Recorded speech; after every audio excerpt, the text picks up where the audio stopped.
You were taught to compare your life to others as if you all started from the same place. As if effort operated on a flat surface. As if time, safety, money, attention, and emotional support were distributed evenly. But the social field is not flat. It is tilted long before you make your first choice. Some people enter the world with a wide margin for error. They can fail, rest, try again, and still remain safe. Others grow up inside narrow margins, where one mistake costs stability, belonging, or survival.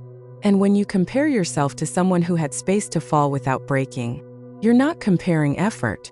You're comparing two nervous systems shaped by completely different levels of threat. This is why comparison quietly distorts your sense of worth. Not because you are weak, but because you were never standing on the same ground to begin with. And the mind keeps asking, what is wrong with me? When the real question is, what kind of field was I formed inside of? Look at how this shows up in real life. Two people with the same intelligence, the same discipline, the same dreams. One grows up seeing stability, backup plans, and adults who know how systems work. The other grows up watching stress, debt, silence, and doors that never open. Later, one navigates the world with an inner sense of permission, the other with an inner sense of risk. One can speak, make mistakes, negotiate, fail interviews, change paths. The other learns to be careful, to not waste chances, to not be seen, to not fall. From the outside, it looks like confidence versus insecurity, consistency versus chaos, strength versus fragility.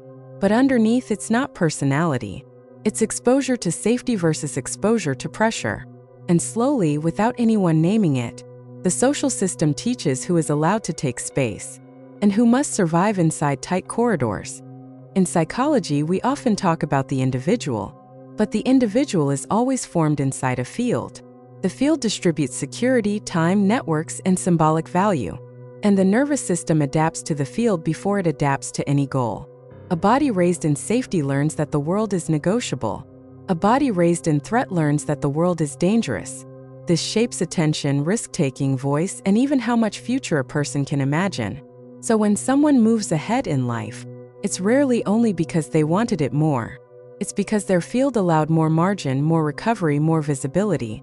The system rewards those whose nervous systems fit its rhythm, and calls the rest unstable, undisciplined, or unmotivated. Not seeing that what looks like character is often just privilege translated into biology. This doesn't mean your path is closed, but it does mean your path was never equal. And maybe the quiet exhaustion you carry isn't from lack of effort, but from running inside a structure that demands more from you, just to reach the same starting line. The uncomfortable part is this: many people spend their lives trying to fix themselves, when what actually shaped them was the field they were forced to adapt to. And once you see that, comparison no longer feels like inspiration, feels like a distortion, because you're not measuring your worth. You're measuring distance from a starting point you never chose. And the question that stays isn't, how do I become like them? It becomes, what kind of field am I still inside without noticing?